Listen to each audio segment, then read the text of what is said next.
Views expressed in this podcast are solely those of the participants. The hosts make no claim to be literary experts, and their opinions are exactly that, opinions. All creative works discussed or reviewed are the intellectual property of the creators of said stories and is being used under the fair use doctrine.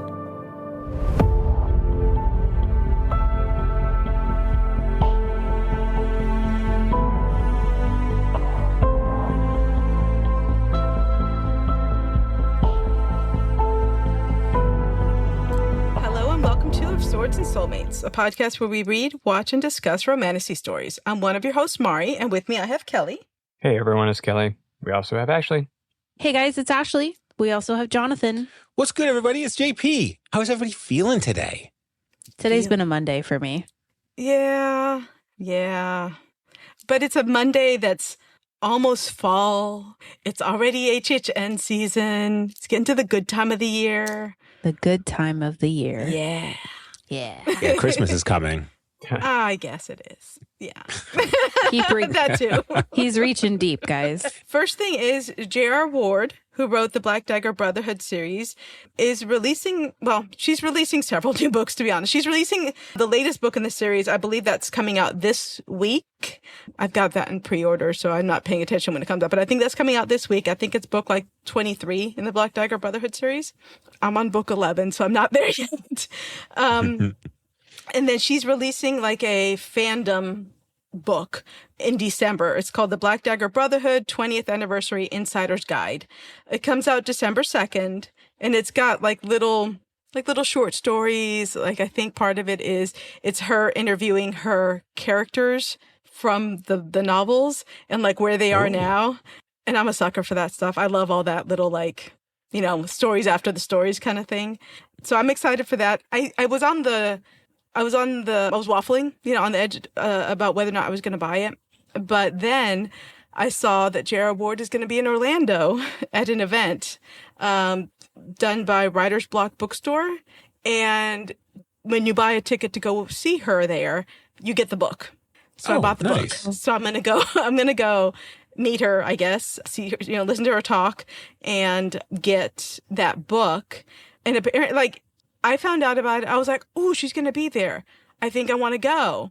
And I asked Kelly, and he was like, "I don't know that I'd be that interested. You buy a ticket for you, and I'll do something else." Right? Something to that effect, you said, Kelly? Yeah, pretty much. Yeah. And so then I was like, okay, well, yeah, that's fine. I'll go. And then I think I messaged you guys about it, and I messaged Sarah from Hissin' and Kissing about it because she's in that area. And she was like, because they had talked about it on their podcast a few times about her liking J.R. Ward. So she's going to go. So she and I are going to go. So we're going to go together to meet J.R. Ward at this event in Orlando. And it like sold out within an hour of me getting it.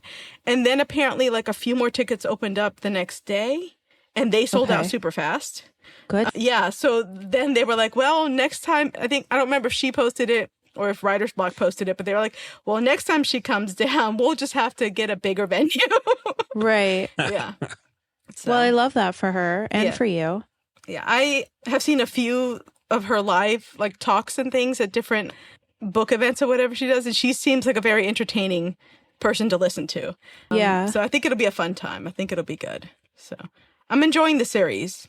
If anyone likes vampires and that like very 90s goth vibe, highly recommend. That's the one. Yep, that's it. That is it. The other thing that came out was, I don't know if you guys have heard of this, After the End. It's a post-apocalyptic dystopian romance Kickstarter done by Ali Hazelwood and Adriana Herrera. Have you guys heard of this? I don't think so. Okay. I haven't, but it looks delightful. Yeah, so it's like it's romance stories. So Ali Hazelwood and Adriana Herrera like got together. They wanted to do like dystopian romance because they're both romance authors. And so then they got these authors that they like, and it's 8 novellas combined into 4 volumes. And they did a Kickstarter, and the Kickstarter was like goal was like $10,000. So far, it's $889,000 of backing. So it's like funded multiple times over. So you can get ebook, audiobook, hardcover, paperback, beautifully illustrated if you do the paperback or the hardcover. The Kickstarter ends September 23rd, I believe. And if you end up buying the ebooks as your option, or as one of your options being the ebooks with it, the ebooks will ship in October. So. The ebooks will ship in October? Yeah, so they're basically already written. Okay. Yeah. And what about the paperbacks? It doesn't say. And I think with those, you get into things that are out of their control, because you have things have to be manufactured and shipped. And I don't know that they can say right away exactly when those are going to ship. At least I didn't see anywhere where it said where the physical stuff was going to ship. Estimated delivery June 2026. How much is the Kickstarter? So it depends on which one you get. Yeah, you can get just like the ebook. It's the cheapest, where you get all the ebooks. But I want to say $60, something around that range. 40 for the ebooks? Okay, 40 for the ebooks, and then you can get ebooks and audio, right? Correct. You can get ebooks, then you can get the audiobooks only at 50, and then ebooks plus audiobooks at 65, which seems like a bargain. Mm-hmm. And then ebooks plus audiobooks plus merch. Oh gosh. At $100.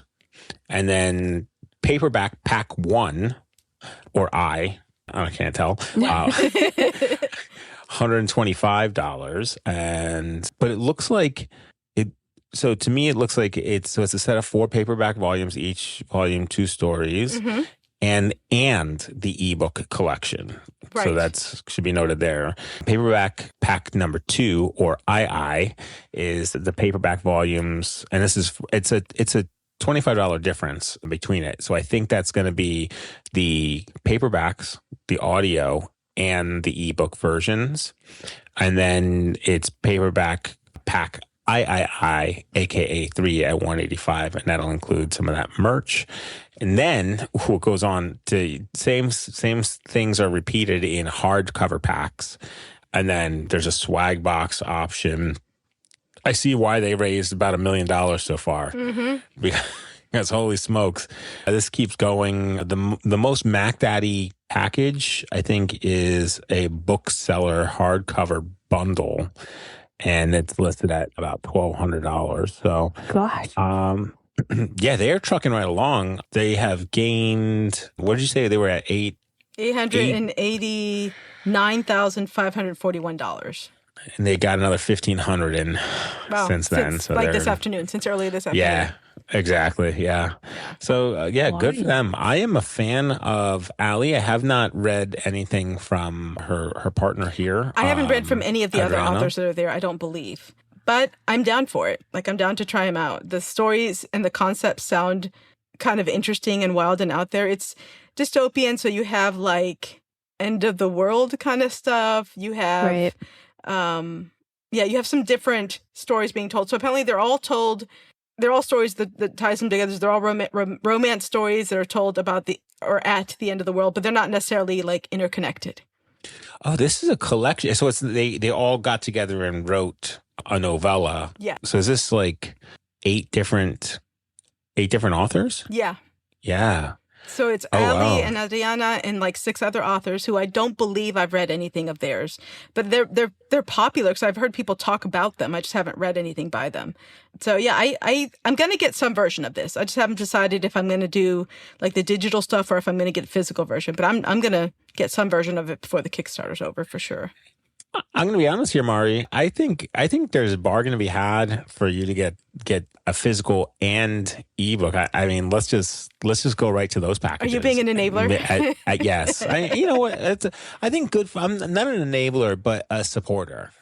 I mean, I know I'm going to read it regardless. If Allie Hazelwood writes it, I'm going to read it. That's how it's been. I've enjoyed, to different levels, everything she's written.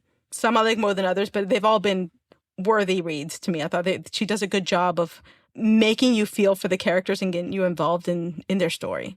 So, yeah.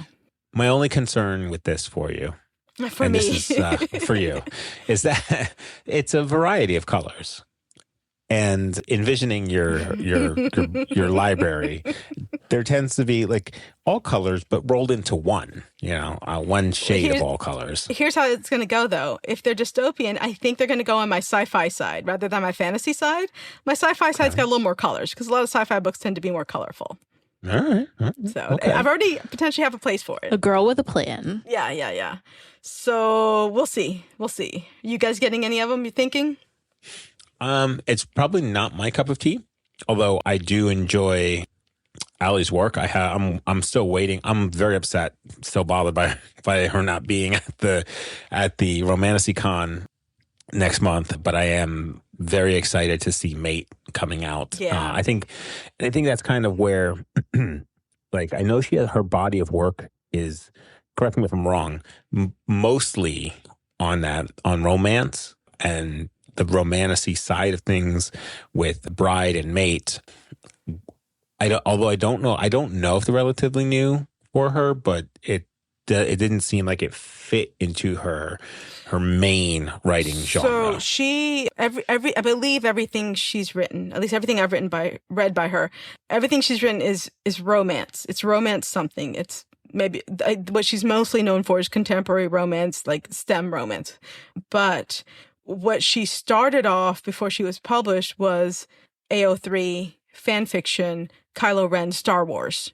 So Star Wars fan fiction is what she started off on. So between that and her having written Bride, I feel like she is branching out, one of us, a nerd geek type person. Yeah. No, I don't get me wrong, I don't doubt that. Like I wouldn't question that.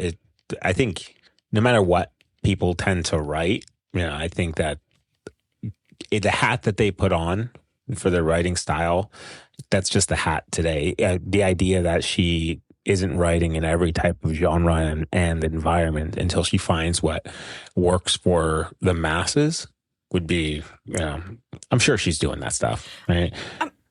I think she's choosing the genre based on what works for the story, which I think I like that. So T. Kingfisher, I believe, does that too. And I think that's part of what I like about her. Like, her fairy tale stories have a different voice than her romantasy stories, which have a different voice than her like middle school stories, which have a different voice than her horror stories. Because not every story you want to tell has the same tone. You know what I mean? Yeah. So, yeah, I'm interested in seeing what it does. I was just floored by how quickly it got funded and overfunded. So, yeah, I hope it does well. I hope that they're, fun reads. They look beautiful. The artwork in them looks beautiful. The artwork in them is enough that's what's making me think about buying the physical books. Because the stories, I'm going to read the stories regardless. I could read them, as an ebook or whatever. But the artwork looks pretty cool too. So we'll see.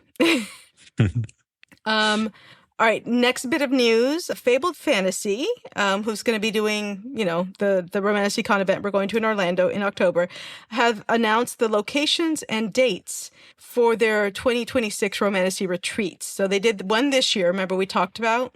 It was in Savannah. Yep. So they've announced that the ones in 2026 are going to be in Chicago for May 2026, San Francisco for July 2026, and Salem for September 2026. But they have not announced who the authors are going to be. All right, so Barnes & Noble has an exclusive special edition version of When the Moon Hatched, which is really pretty. It's like a cream color and turquoise. It's very different coloring than some of the other versions.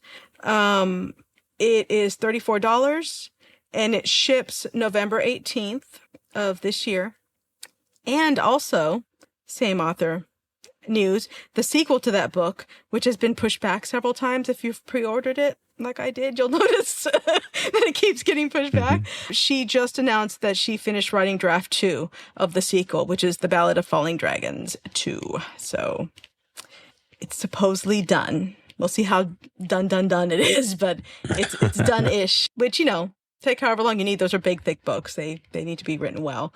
But I'm excited about it. I don't know that I'm going to get the special edition, but it's pretty. Yeah. So just because I already have one of the regular ones, and it was pretty too. So it's fine. It's all fine. Yeah. Next bit of news, BookCon tickets go on sale September 23rd. So if anyone is in the New York area or going to be going to the New York area or is interested in going to that, there's like day tickets or weekend tickets, and there's different tiers of tickets depending on how much, whether you want to do like VIP or whatever. So I'm curious to see how that goes for people. I'm not going to be going or anything, but I'm just curious to see how it goes and who all's going to be there. No, I don't think I did all the research into the lore of this one. This is like a Barnes and Noble event, no? Or like it's something that they used to host pre-pandemic. Correct. Or heavily sponsor this book con, but I thought it was very heavily Barnes and Noble influenced, and it kind of fell off just before the pandemic or around the pandemic. And now it's being brought back to life. Yeah, I think if it's what I remember correctly, it did stop during the pandemic because of the pandemic, and then just hadn't come back. Now I don't know if something else was going on, but officially all I heard was it was stopped because of the pandemic, and then it's now kind of coming back. And I looked at like prior authors that had been there, and it was a lot of like, at least the ones that were in the news article I read, which makes sense. They would be what was in the news, was like some of the maybe movie star kind of people who had written books. They were like the ones that were highlighted, which is, it's fine. It's not what I tend to read, which is why I'm just like, I'm just going to sit this one out and see how that one goes. Yeah. Maybe I'm conflating the Barnes and Noble connection, but it was something that was around for a while, and then it fell off because of the pandemic, and they just hadn't brought it back. Yeah, I think you're right. I don't know. You guys know anything about it? Kelly, Jonathan? You boys. I don't.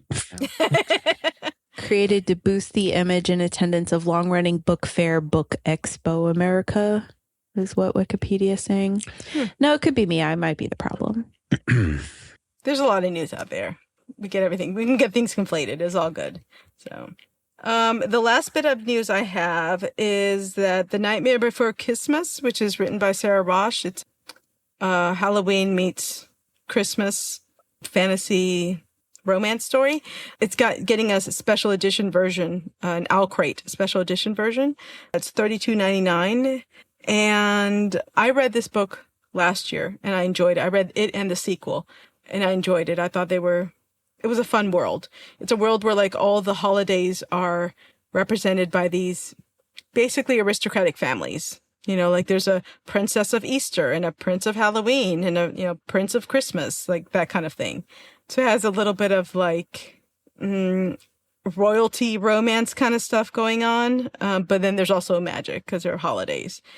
So yeah, I hope there are more in that world because I enjoyed reading them. But the same author just released a book this month. It's a different series. It's called The Entanglement of Rival Wizards. And it's another like romance story set in a fantasy magical world. Like a Dungeons and Dragons-esque world, I think is what the description was. That one's on my list to read. I haven't read it yet. But I do enjoy her writing style. I think she does a good job of making you feel immersed in the world without it being overwhelming. They're like light reads. We need that these days. Yeah, absolutely. Absolutely. Any other news before we move on? Did you, not news per se, but did you get the new Ruby Dixon book? That dropped the other day? I have not gotten it yet. Okay. I need to. Did you get it? It came in. It's as pretty as Full Moon Rising was. It's of course it's part 2, right? By the Horns. So yeah, it's a lovely looking book. I don't think I'm close to it right now, but no, I think it's in the living room. But yeah, no, I was definitely, I'm excited to try to get to that one. Yeah, it's as pretty. If you have seen or haven't seen, if you have seen Full Moon Rising, just the cover, sparkly. And then the edges, it's the same. It's just slightly different coloring, but same concept there. I'm excited to read that one. I did enjoy that one. Yeah, I'll definitely be reading it. I just haven't gotten it yet. I'd like to bump into her somewhere. She doesn't travel outside of Texas. Like she's famous for she doesn't do like a lot of the book stuff. So generally, if you're going to see her, you have to go to her events in Texas, which That's thought what I'm about. gathering. Yeah. Like there's one that happens. It's so close after Dragon Con is the only reason I've never been. I want to say it's called Sinners and Saints. Mm-hmm. That she's at, and I'm seeing all these pictures of her there. And I would love to go, but it's like days after Dragon Con, and that just seems like a lot. We'll see. Maybe I'll do some planning and make it happen one year. So, yeah, I would love to meet Ruby Dixon. That would be really cool. Yeah, agreed. I will say, if you are interested in hearing more from Ruby Dixon, they did an interview of her on Hissin' and Kissin'. There's a little interview, which was fun. So I just did recently get, though, that I pre-ordered, haven't read yet, is Hemlock and Silver by T. Kingfisher, which is her Snow White retelling that just came out. Ooh. Yeah, like August 19th. So it arrived just before I left for DragonCon to meet T. Kingfisher, which is great. But Kelly will tell you, I was having myself a little mini, I don't know what to call it, mini breakdown, mini catastrophe, going to DragonCon, trying to decide which T. Kingfisher books to bring to have her sign, because I have a shelf. That's the T. Kingfisher shelf. That's just hers. That's just hers. Yeah.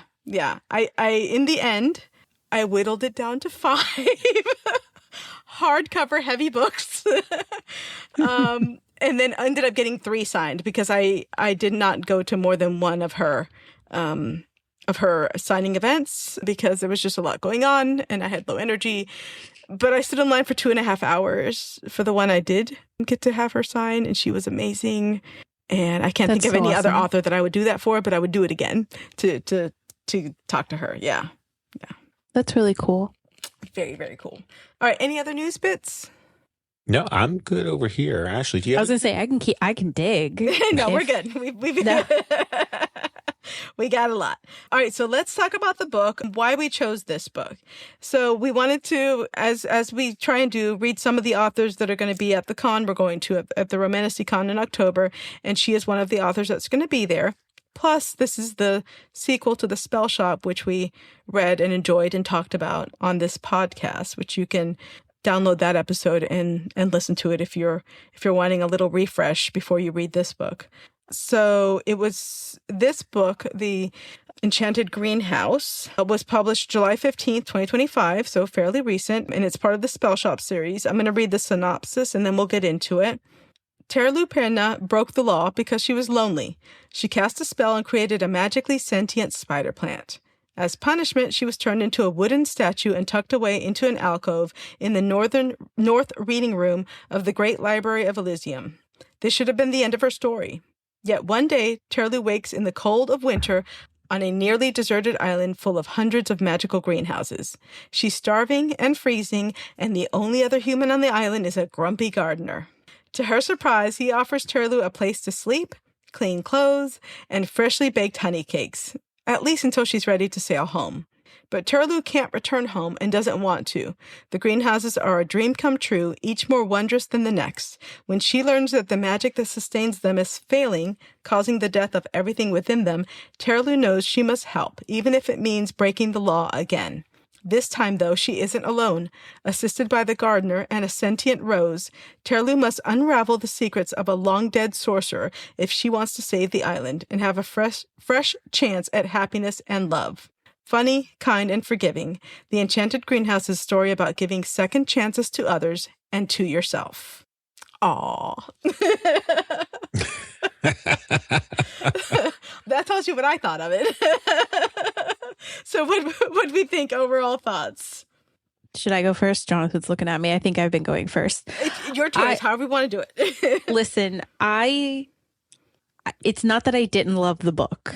I think personally, this full moon situation that happened yesterday and whatever was leading up into it, my entire world has gone sideways in the last couple of weeks. Also, we pushed the deadline of when I had to read the book, so I kept putting it off. It's a series of unfortunate events.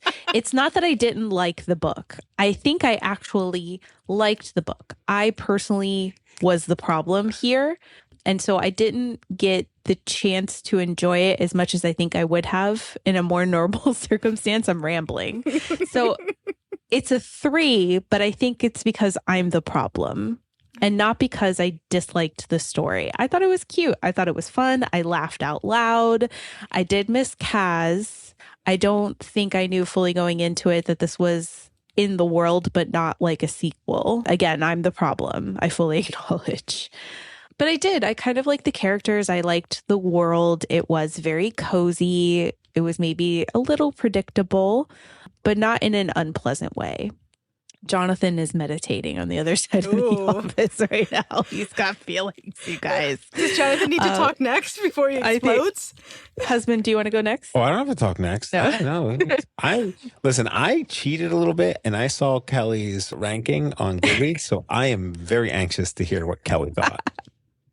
So it was a 3 for me. I'm going to wrap up. Sorry. No. As much as you want to say. Or who wants to go next? Jonathan, Kelly, or I can go. I'd like to put some peer pressure on Kelly. Kelly, would you like to go next? He's been excited. Pure spite. Kelly, I'll trade you entry positioning HHN this weekend. like who you want to see go win the house first for you going next. No pressure. Nope. Denied. Mari, Yeah? what do you got? Me? Okay, so I loved this. I did not think I would. So maybe it is all about the headspace you're in and your expectations. Because honestly, I was like, I really like the spell shop. There's no way this is going to live up to it. Like, the spell shop made me buy a spider plant. Like, I have managed to keep not one, but 2, actually, because I came in a pack of 2 and I didn't want them to be lonely. So I've got 2 little Kazes I've managed to keep alive. So I love the spell shop. So I was like, there's no way that this is going to be anything like that. It just can't. And I think I actually liked it more than the spell shop, to be honest. Really? Yeah. So I really, really liked the themes of like self-acceptance, forgiveness, like redemption. I liked those that ran through this book. I liked how her anxiety, she had to deal with her own like self-doubt and anxiety, the main character. I liked that the story wove in like themes of like empire and colonialism and world refugees and like what you do after revolutions and after empires topple, like the story that has to happen to start over. Yes, like I really enjoyed it. It's a 5-star read for me. If I hadn't already pre-ordered the book, I would buy it to put on the bookcase. I enjoyed the main character. I enjoyed how she was like a victim of her situation because, let's face it, the crime that she did by committing by creating Kaz did not fit the punishment of 6 years of petrification. But she was, an example, a political example, and she had to overcome all that. I love a grumpy sunshine romance situation. Yeah. So that grumpy little gardener that like didn't talk, but he made her honey cakes every day. What a delight. Yes.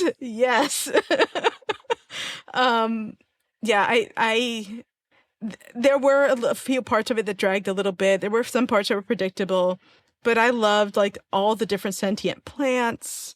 I enjoyed a lot of the quotes from it, like really stood out to me.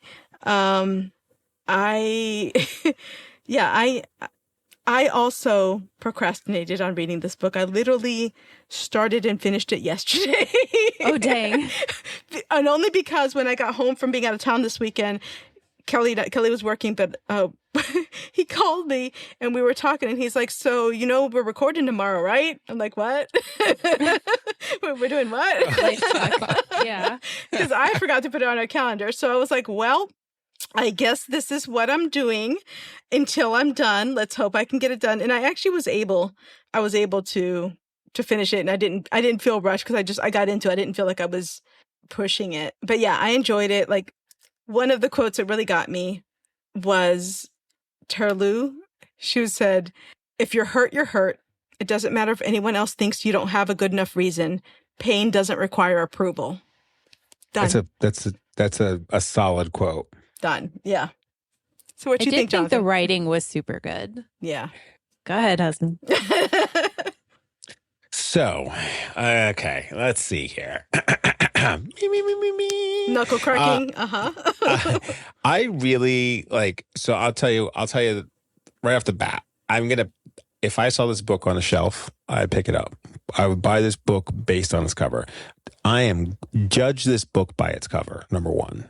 And it's a lovely cover. I really enjoy looking at the colors on the book. I like the colors of the pages. I've got the hardcover with these like teal pages. It's a delightful book to look at. I think for me, and I'm not gonna talk trash on the book. It wasn't a Jonathan book, but it's nothing wrong with the book. I think if you're the type if you're the type of reader who's looking for a cozy, happily ever after kind of story that takes place in a fantasy space with magical mystery and like a journey, I think this is a good read for you. I my tastes might vary a little bit, but that doesn't mean that this is that it's a bad book in any way. I think this is a delightful read. Delightful, cozy, warm, has the elements of the relationship with my wife, where like she's sweet and kind and I'm a bit of a jerk. So like, yeah. So I get that and it resonates with me. It's not a part two. It's an adjacent story, and they read as standalones, right? I mean, that's how I perceived it. I could be wrong, but I felt like this and the Spell Shop read as standalones, and they just happen to take place in the same universe, so to speak. And I thought that was delightful, because then you don't have to feel weird about reading them in an order or out of an order. And I feel like because they're in that same space, they share a lot of the same character types. So maybe you're not a spider plant person. Maybe you're a rose person. and if that's the case, then you have that character there. So I thought, what I want to see, if there's a book 3, Sarah, is Sarah, my friend. Yeah, I would Sarah like. Beth. I would like to know: does she think she goes by Sarah Beth? I mean, she uses her whole name. Okay, that's cool. I mean, yeah, I use my whole name on my driver's license. I would like to see a journey, right? So, like, I want to know. I want her to get on the boat and go, like, reunite with Kaz. You know what I mean? Like, I want that whole but I want some trauma to pop up on this boat journey. Like, I don't want it to be like smooth sailing. Like, oh, what a kind and gentle sea it is today in this pleasant weather, as like palm tree controls the oars. Like, whatever. I want it to. You want some drama. I want some drama. But just because that's what I want doesn't mean that's what I should get. The series, it could be a series of like, this is what's happening, and this is the story, this is the way. There's a lot of drama in the world, and maybe we don't need more drama. Maybe we need more cozy, like slow burn kind of, and polite. I feel like this is the Hallmark movie of romantasy. Maybe it's just enough to tease some stuff out, but still quite cozy, like a Christmas time type of book. Yeah, so that's where I stand with it. I think it's a great read. I prefer a little more action, but if you're the type of reader who wants a cozy romantic mystery solving reuniting kind of journey, I think you get there with this. I think it does have a little bit of everything. It's got the magic 8-ball of ghosts. Yeah, I wasn't expecting ghosts for sure. Right? I wasn't either. Or like pocket dragons, like little baby. Anne McCaffrey, right? All the way. I was like, it's Anne McCaffrey. It's the little shoulder dragons. It's the baby. Yeah. So you know what I've been reading lately too, that kind of like, and I like this, it made me want to read another one, was what's that story, How to Train Your Dragon? Like, he's a tiny dragon. in this, Toothless is tiny in the books, right? So when I was reading about this, I was like, oh, she went into a lot of things with bravery on her side. Like she didn't know that the dragons were hey, did you talk, are the dragons going to be friendly? Do we know? Well, what, can we leave the door open? Yeah. Well, I mean, why not? What if they don't come back? Well, so who cares? They'll come back if they want to come back. If they don't want to come back, they don't have to come back. You don't have to own these things, right? I like that. When I get into the same space with Sarah, I want to. The question I want to ask her is how much of her work is influenced by Brene Brown.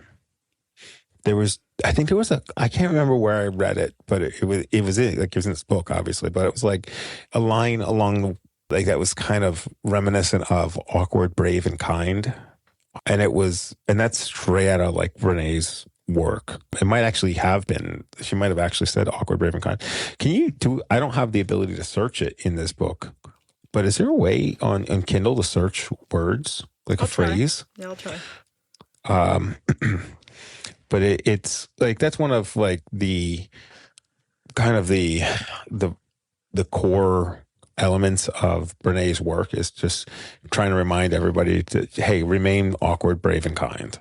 And it's okay to be of this different thing. The other thing that I like about her books that makes it almost like a wholesome romantasy is that there's external and internal forgiveness that's taking place along the way. Like she's living as a fugitive in fear, and she's a fugitive for the crime of A, not wanting to be lonely, but then B, she's like, oh, I'm going to do this again. But why am I doing this? I'm doing this because I want to save living creatures. Like, it's, and then at the end, everything's kind of just, it's okay. Like, there was and you didn't love it? Yeah, you're sounding like you're. I can't tell if you're trying to sell us or yourself. Right. Like, it sounds like you loved it. I like the book. It's just not like, for me, I wouldn't, if you were like, hey, Jonathan, you got to take one book with you everywhere you go. This isn't the one for me. Yeah. But I don't want to deter people from reading it just because it wasn't the one for me. It was, I feel like it has a lot of great attributes to it. Like it's a very pleasant, delightful, cozy read with a journey, and it has an abundance of resolutions at the end. Yeah, there were several parts at the end where I was like, oh, it's at the end. Nope, that's not the end. Wait, is that the end? No. It did the, what's the movie that does that? Is it Inception? Star Wars? Or Inception that does like a billion endings? Yeah. There's no phrase about awkward, brave. There's none of that in there. I just searched for awkward and there's nothing like that in there. All right, cool. Maybe I conflated you wrote it in with there. Something It's in else. your version. Yeah. So I think that if you're on the fence about reading it and you enjoy, if you enjoy romantic comedies, love stories, and kind of wholesome love stories, I think this could be right up your alley. Kelly, what do you think? I enjoyed this book. I enjoyed the first one, but I enjoyed this one, I think, more. This one had definitely more themes of, somebody getting a second chance, kind of giving, themes of second chances, starting over, that kind of stuff, which I enjoyed that theme a lot. I think that the writing was very good. I think it did a good job of portraying insecurities that people have, the insecurities that both of the main characters had and how they dealt with it. And that's something that I think that humanization is missing in a lot of romantasy stories, that everyone tends to be, I'm a badass and maybe I have this one problem or whatever, but it's actually, a benefit and not a hindrance. Mm. And that's much more common in romantasy. So it was nice seeing characters that had very realistic flaws, very, very realistic behaviors. And I enjoyed that aspect of the writing. I think that there was a lot of other themes in there. A wizard, sorcerer trying to create this utopia to keep his daughter home, and then she's still left, and then he's filled with regret and pushes everyone away. Those are very human stories and very human elements to have in there. Not just, oh, there was a crazy wizard who created this. There was a real compelling human emotional story behind it. And that's some really detailed and thought out background information and world building. So I appreciated a lot of that work that went into it because it definitely helped flavor everything. Now, I did get a little bit of some The Little Prince vibes from this very needy rose. Me too. But I think that's a classic anthropomorphization of a rose, is making a rose very kind of, needy and high maintenance. Because that's, to what people tend to think of roses as that are high maintenance. So that's fine. I thought it was amusing to do it that way. Definitely missed the humor from Kaz, which was definitely, one of the high points of the first book. But I enjoyed a lot of this book. I enjoyed a lot of the subtle themes in it. You can't keep your greenhouses and your country running without getting outside help, no matter how much you want to push them away. Isolationism doesn't work. Right. Isolationism just makes everything fall apart. Mm-hmm. So I enjoyed it. I thought it was a pretty good book, probably the best fantasy book I've read this year. High praise. Nice. Yeah, I definitely got a lot of that like refugee world vibe out of it too. Like there's a quote I highlighted where I want to say it was when the second round of refugees came in, where she was like, more people mean more mouths. No, I'm sorry, more people meant more mouths, but it also means more ideas and more dreams. And it's like, yes, it does. Yes, girl. Yes, it does. Yeah. Like I think Sarah Beth Durst does this thing that, for me, that T. Kingfisher does too, where it's like there'll be kind of almost a throwaway thing that she didn't have to go that deep, and yet she does, and it stays in your head.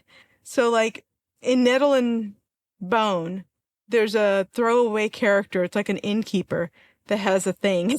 If anyone's read it, they'll know what I mean.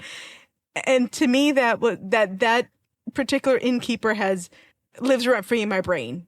Anyone who's read that book, I'll be like, but do you still think about X, Y, and Z? And to me, this book has that in the whole, refugees and all that vibe, but also can you imagine? You have these sentient plants, these plants that have personalities that you like are getting to know as friends, that they're, the ones you've taught spells to and you interact with every day. And then you're in the middle of this like almost wartime traumatic emergency event where like you're having to dig up this entire like greenhouse room together to save the other plants. And it's like, to me, that was super traumatic when they were like trying to save the last trees or whatever. And they had to like pull the plants away because they were freezing to death. And like the philodendron plant or whatever, like almost died. I'm just like, this is really traumatic. She went hard. She went so hard. Or maybe it hit me visually, but I'm just like, this is like a war scene. This is like a traumatic post-earthquake, post-hurricane, like that kind of a scene in my head. I was just like, did not expect this anxiety in the middle of my cozy fantasy. Yes, I liked it. I liked it a lot. I too got the Little Prince vibes. Kelly, I wrote that down. I'm like, oh, it's a Little Prince Rose. She's back. Yeah. So that's overall thoughts, fantasy world building. To me, I agree with you, Jonathan, that like the books are standalone. They could definitely be read as standalone, but it also like continues the overarching story a little bit more when you do read them in order, because like this book resolves some of the storms and the Empire rebellion falling apart situation that was kind of like still a little bit up in the air at the end of the spell shop. I think that if she's going to write a third book, I think it's going to be that, what's her name? The Mariner? Yeah. Oh, the boat lady? Yeah. Like her adventures, maybe. that would be cool. Her and Myrtle, with the Myrtle plant or whatever. Yeah, it's like they're like almost like they're like the Uber of this world. Yeah. Uber. Yeah. All right. Anything else we want to say about the book before we decide whether or not it's a kissing book? Did you read the author's note at the end? Oh, I did. I did not. Okay. It was read to written. me. So she basically said, and let me know if I've missed anything, Kelly, but she basically was like, after she wrote The Spell Shop, she couldn't stop thinking about the story of the creator of Kaz and what happened to her. And, you know, how she was petrified as a statue for her crime or whatever. And she wanted an ending for her. She wanted some happiness for her. And that's what caused her to write this book. And I did highlight a quote at that end there where she said, this is the author in the author's notes. I believe there is light after darkness, warmth and wonder to be found even in the coldest of winters, and kindness in the world that can heal us. Dang, Sarah Beth. Yes. Yeah, I mean, I definitely appreciated the tone in the book. I thought it felt a little long for me, but I think, again, this was just my own headspace, you know. I did get very this seems to be like a reoccurring theme that I've been mentioning in the last few months, is where it feels like it would be like a really good TV series. Yeah. Or like, you know, movie where it's just like there's so much happening in the world building part of it that we're not catching it all. And it's not anybody's fault other than, you know, it's not even lack of imagination, because I have it. You know what I mean? It's just so much possibility, I think. There's a lot of, that's a really good way to put it, the possibilities. And I think we see that, you know, with like Hannah Nicole Mayer, with her Assistant to the Villain series as well, and other things like that, where there's just such a unique world building system. And while it's not overly complicated, but man, I think it would just reflect very awesome in a visual sense if we ever got to that point. Yeah. And it's not complicated either, right? Like, it's not a dense read. It's not a hard read, but it is, you know, a unique magical system and a different quote world, right? Yeah. I'd like to see them bridge the stories for sure. I agree. Like, I think this story would do really well as and maybe it's just the kick I've been on lately, but as a Studio Ghibli story, like an animated. Oh, I see. Okay. Magical, like there's coziness, there's wonder, there's magic, but there's also serious things that are going on. You know what I mean? Yeah. At the same time. They definitely touched on some very serious topics. Yeah. Yeah. Anything else about the fantasy world building anybody wants to say? Romance and spice-wise, I would say that this is much like The Spell Shop, where it's kind of like very, very light, very much like kisses and glimpses kind of thing. Very sweet, very PG, but still well-told romance. It's just not getting into like the nitty-gritty. So I agree. There was that accidental like, oh, you're in my bed. But it was like, a warm mistake. Yeah. It's like, yeah, I made a mistake. Are you cool if I just kind of stick with my mistake? And he was like, I guess, yeah, that's cool with me. Get over here. You know? Cuddles. Yeah. Yeah. I think they were just so sweet. Like, they were just so sweet together. I really enjoyed this. Yeah. I really enjoyed the pairing a lot. So it didn't feel like it was like, like a lot of times you like forced proximity and stuff. It didn't feel like that. Like, it especially with like limited characters, right? Yeah. That was a little odd to deal with in the beginning. Like, he didn't ask for her help. He didn't ask for her help, period. He asked for a sorcerer, right? And that's just what he got. Yeah. Was that. So, and I'm sure there were like slim pickings, right? So for her to find the place that she wanted to be through all of this, it wasn't, you know, I guess there's something to be said for her being lonely, and her, not only was she received the ultimate punishment for being lonely, which was just like more lonely. Yeah. She was in a closet. She was a prisoner of war, basically. Yeah. Yeah, absolutely. Political prisoner, you know? Yeah. And she was just kind of like, and then the I think it was like one of the things she touched on at the end or nearish the end was like, like I remember being so grateful that they took me out of the closet. Yeah.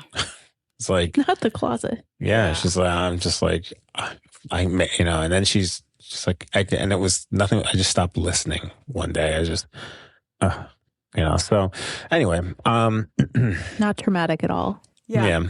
It's just things like that where it's like, yeah, it's cozy. It's cozy. But like, you're petrified as a statue for 6 years of your life because you were lonely and curious, I guess. Because that's one thing that I think she has is why she was able to do what she was able to do was because she was so curious as a librarian. She was able to like use her skills and do magic. Yeah. And even him, Yarrow, he was like abandoned, basically. He was by himself for however many years on this island with no one to talk to. Yeah, you have some very traumatized characters, but it worked. It worked. Yeah. Anything else before we ask the final question? Ooh, I will say, I did very much appreciate their love of garlic. I was like, those people are after my own heart. Crushed it. They're good. Like maybe this is a side note. Like if the series kind of continues, part of the compendium should be like a cookbook because I think they talk about like cooking. I want to know how to make these honey cakes. Well, the jam recipes from the spell shop, the honey cakes, did I see some like twice baked potato in there? I was like, every once in a while there'll just be like a food reference, and it should be like, yeah. That zucchini, tomato, whatever layered dish. Like, I want that. Mm-hmm. Yeah. I want that. It would be a delightful treat to have a recipe. Yeah. Yeah, absolutely. I don't know. I think I'd just like to have a tiny dragon or a dragon cat. Is it like a flying cat? For a flying cat. Because the flying cat can take itself outside to go potty, and then I wouldn't need the litter box. I would love the sentient plants because then they can tell me what they need. You need more water? Cool. You need more light? Cool. Instead of me just trying to guess. Bitches talk back. We got enough of that at work and stuff. I don't know that I need more talking things. I want to know how not to kill my plants. Yeah, stop when they say ow. Yeah. I think maybe I need the Kaz version and not the Rose version. What's her name? Yeah, Lottie was a little high maintenance. Lottie. Yeah. She was liked a little Dendy, bit much. the philodendron, the older plant. I liked him. I thought he was cool. I did not, but the reason I didn't was because of the audiobook version when he speaks. Oh, who had funny accents? I've been wondering. Oh, yeah. It's just like nobody really Dendy. That was it. Like it was like was it like Scottish? No, it was just slow. It was like molasses. And I was like, he's been around a while. Yeah. Hello. Stop it. No. I was mad. I was like, every time he spoke, I was like, speed it up. Come on. Today, Junior. Stuff to do, my friend. Yeah. It's like, I had enough of this already. And then when things were cold and they were moving slowly to be, I was like, come on. I'm done. Move it along. Such an interesting perspective. We should add that to our list of questions. Maury, Jonathan, who had the funniest or the least amusing voice? Yeah. In the audiobook. Some of the books are interesting. No, I know. That's why I'm saying we should add it to the list because that's a fun topic that I don't think we always address. Ooh, I want to know, audiobook, how do you say the librarian's name, the head librarian's? Regis? The one that like sent her to the island. There are so many different names in the book that like go back and listen to it. I definitely struggled to keep track of the names. Like there was like 4 characters in this book. Yeah, but the whole like 90% of the book for me is trying to like I want to know if she's gonna like reunite with Kaz, and then like where was Kaz? Where did she leave? Caltrate. Okay. Distracted. She's at Caltrate. You just wanted got to get back to Caltrate. Yeah. And it's just like, so I'm just like, here's Dendy again. That's not Kaz. Do we think this is a kissing book? Is this a kissing book? I don't think so. I think she was going to do the right thing the whole time. And it didn't necessarily involve the love of this other singular human on the island. Kelly, Jonathan, what do you think? That's so much sighing. I know. And You haven't been thinking about this all week long. I have. You ever just like, it's like I'm on the spot, right? So I got to decide. I have to pick a side of the fence to stand on. And you know what? I'm going to say it is a kissing book, but for reasons unbeknownst to me. Kaz. Because of Kaz. Not because of Kaz. The answer's Kaz to everything. The answer is always Kaz. No, because I think she was lonely from day one, and she's not lonely anymore. And because of that one overarching resolution, everything it's came kissing from book. that. Okay. Yeah. Kelly, what do you think? It's a hard call to make because I agree with Ashley that I think she was going to do the right thing no matter what, even without the romantic element. So it makes it hard to say that it was a kissing book, but at the same time, I think that he would not have ever accepted his family back on the island, accepted help, or any of that had he not been in love with her and supportive of her. Ooh. So in that aspect, I would say it's a kissing book. I think Is it her book or his book? I think it's a kissing book for him Yeah. because he was the one who was changed and he was the one who his story became different because of it. I think she was going to do the right thing no matter what, but without being in love with her, he was never going to write to his family. He was never going to do any of that. You know what, Kelly, you just sold me. And I think I feel like there's been a revelation. I don't know if it was just for me or for like an epiphany just for me or anybody else. But I think the kissing book question should apply to both the female and the male main character, right? Like, so like the quote couple of the story. And if it applies to one, then it should apply as a whole. Yeah, no, that's a good point. And I do believe this is the same discussion we had with the spell shop. I agree, actually. Was that it was a kissing book for him and not for her. I think we had this nearly exact same discussion about that book. Dang you, Sarah Beth. Good points.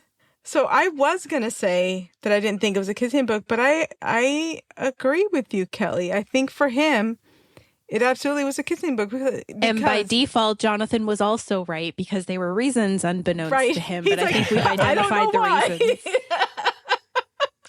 So good job, husband. Yes. I'm a trendsetter. Yeah, no, because I agree. Like, I think that if he had not fallen in love, he would not have let them come back. She wouldn't have known, like, he wouldn't have opened up to her, so she wouldn't have known to, like, ease the transition for him. Because there's points where she protected him from his own family. You know, she, like, eased the transition of them all being there. Yeah. I Look at us. It's a kissing book. Yes. It's a kissing book. Look at us all agreeing. Good job, everybody. All righty. Anything else we want to say about the book? Kaz, we miss you. It's a beautiful looking book too. It's like, I think if you're the kind of reader who judges a book by its cover, buy this one. Yeah. I think this is a good winter read too. I mean, it takes place in the winter, so you have a lot of like, because I do like to do seasonal reading. So I have on my profile on Fable, I have lists and I have like autumn reads, spring reads, and I listed this under the winter reads because I think this would be a good book to read in winter. Good point.